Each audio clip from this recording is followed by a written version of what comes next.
안녕하세요. 주 목사입니다. 매주 목요일 신앙서적 한 권을 추천하고 함께 은혜를 나누는 한 권에 만나 72번째 시간입니다. 오늘 함께 나눌 책은 임택규 지음 아론의 송아지입니다. 본서는 젊은 지구론으로 대변되는 오늘날의 창조과학과 출애굽 당시 전지전능하시고 무소부재하신 하나님을 송아지 형상에 가둬버리고 말았던 이스라엘 백성들을 비교합니다. 창조과학도 지구와 인류의 장구한 모든 역사와 언어를 관통하는 하나님의 영원한 말씀을 제한된 문자 틀 속에 집어넣고 있는 우를 범하고 있다고 비판하며 유신 진화론적 입장에서 저자의 주장을 펼치고 있습니다. 저자인 임택규님은 미국 캘리포니아에서 태양력 발전소와 관련된 송전시설 프로젝트 팀의 엔지니어로 일하는 평신도입니다. 평신도 입장으로 교회 안에서 신앙과 과학의 관계에 대해 일방적이고 문자적인 주장이 많은 세태에 대해서 과학적 사실과 창조주 하나님에 대한 신앙 고백을 담아 이 책을 저술하였습니다. 목차를 살펴보겠습니다. 항목이 많아 선별하여 살펴보도록 하겠습니다. 신앙의 눈으로 바라본 과학, 창조를 어떻게 볼 것인가? 양식과 상식, 그리고 사이비 과학과 종말론. 한 손에는 성경을, 한 손에는 신문을, 과학의 눈으로 바라본 신학.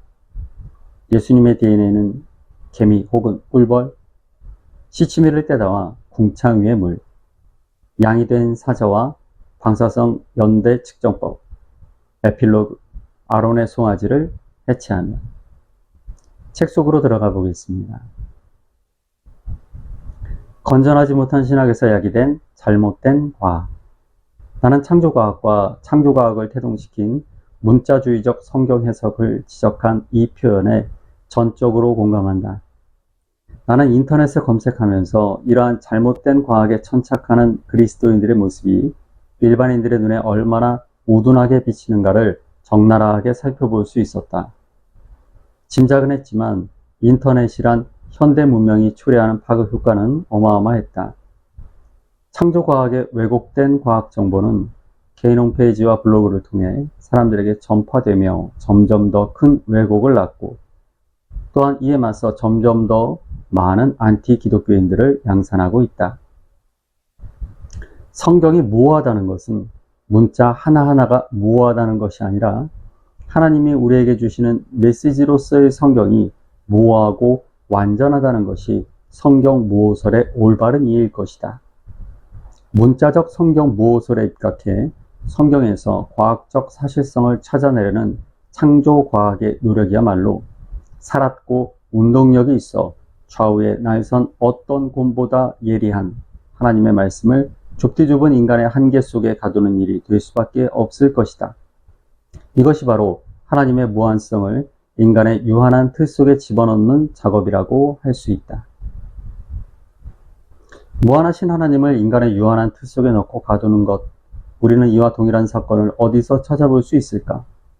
지금부터 3500년 전 시내산에서 돌아오지 않던 모세를 신뢰하지 못했던 이스라엘 백성들이 금송아지 우상을 만들었듯이 우주와 지구의 기원과 관련해 성경의 문자적 표현과는 다른 설명을 제공하는 현대 과학에 대해 위기의식과 불안감을 가진 사람들이 만들어낸 창조과학이라는 것도 결국 아론의 송아지의 현대적 변형일 것이다.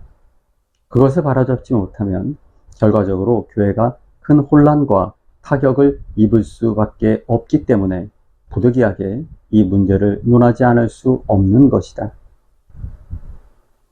저자는 창조과학이라는 사실은 과학적이지 않은 유사과학이 굳센 믿음에 가면을 쓰게 된 것은 근본주의와 문자주의 같은 그릇된 신학 사상이 그 배후에 있다고 지적합니다. 그리고 그 잘못된 출발의 결과는 오늘날 한국 교회를 병들게 만들고 사회에서 분리시키는 원인으로 자리 잡았다고 말합니다.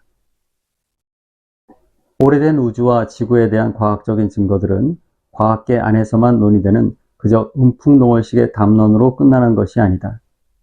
이 이론은 우리의 실생활에 직접적으로 응용되어 인류에게 막대한 편익을 선사하고 있다. 예를 들면 오래된 지구를 증거하는 지질학적 성과들을 통해 우리는 자원을 개발하고 석유를 시추하여 우리의 문명과 사회를 유지할 수 있는 에너지를 창출하고 있다. 이러한 지질학적인 성과가 없었다면 인류는 자동차를 움직일 가솔린도 해외에 나갈 때 타고 가는 비행기를 운용할 항공유도 얻을 수 없었을 것이다.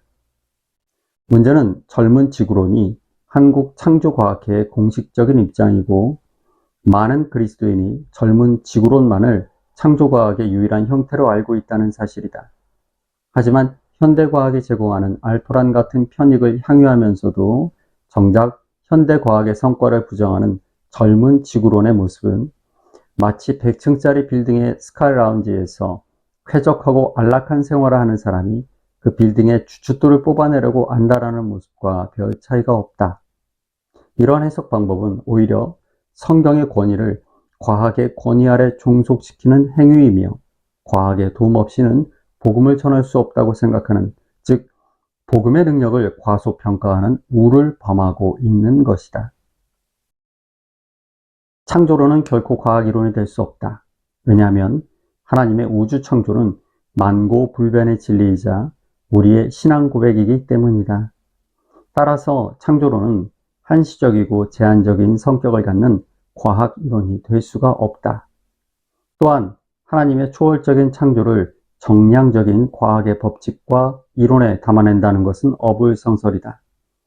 창조과학으로 대변되는 이러한 과학적 창조론은 현대과학이 성경의 문자적인 표현과 다른 자연에 대한 이해를 제공하는 현대과학을 비틀어서 억지로라도 성경의 문자적 표현에 부합하게 만들려는 강박에 사로잡혀 있는 것이다.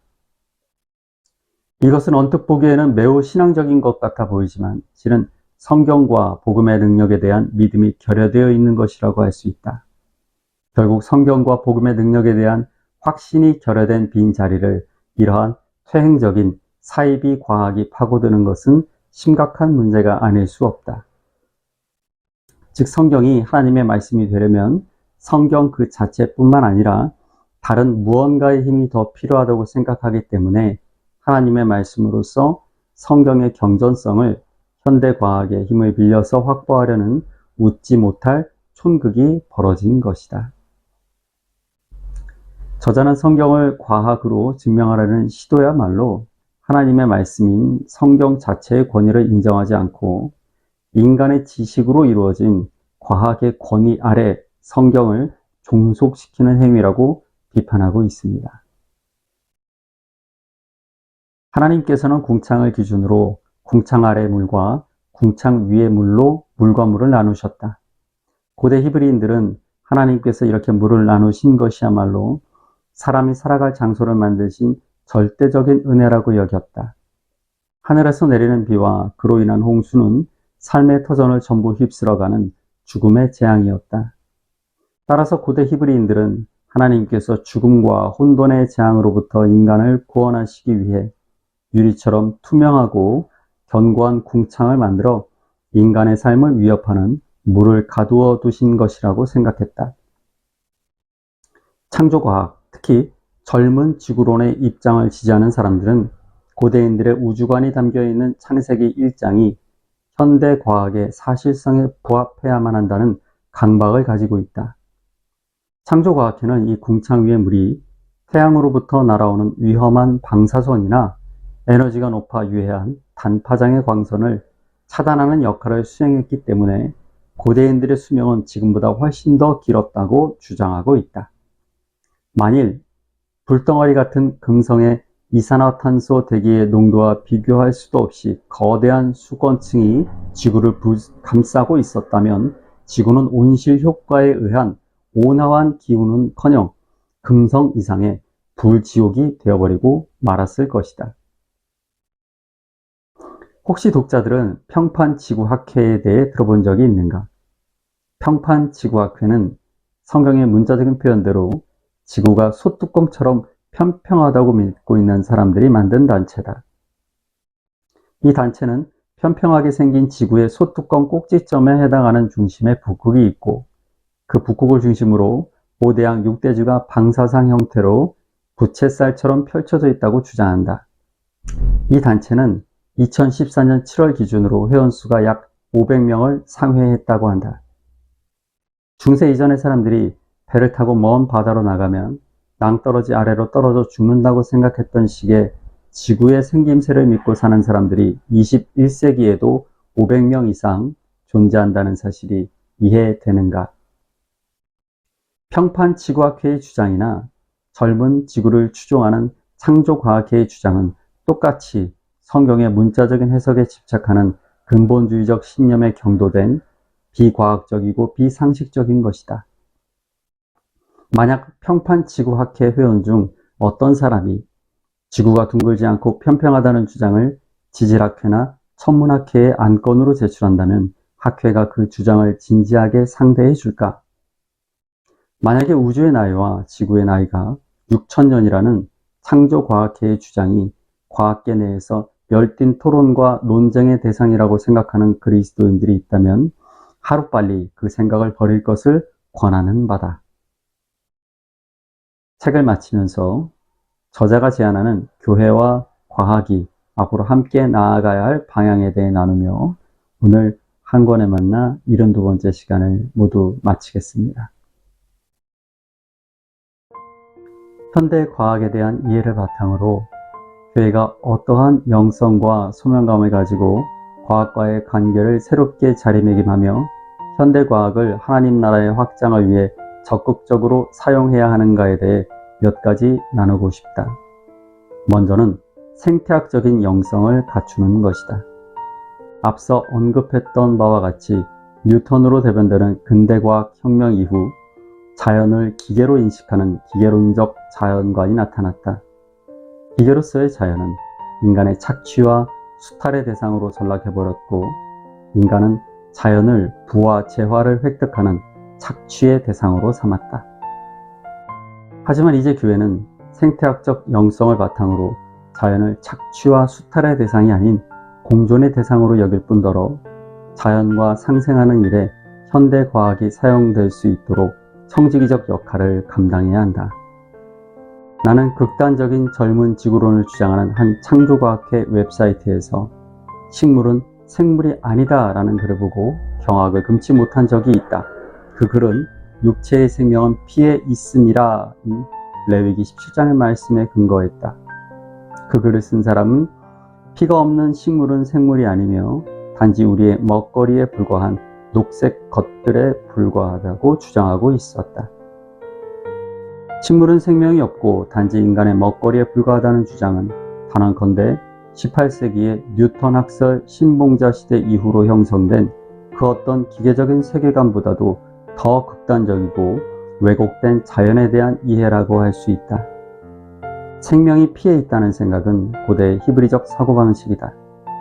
이처럼 성경의 문자적 표현에 집착하면 그릇된 세계관에 빠지고 만다. 결론적으로 교회는 자연에 대한 착취와 수탈의 악순환을 끊어내고 자연과의 공존과 상생의 선순환을 만들어 나가는데 현대과학을 사용할 줄 아는 영성을 갖춰야 할 것이다. 평안한 저녁 되시고요. 교회에서 뵙겠습니다. 감사합니다.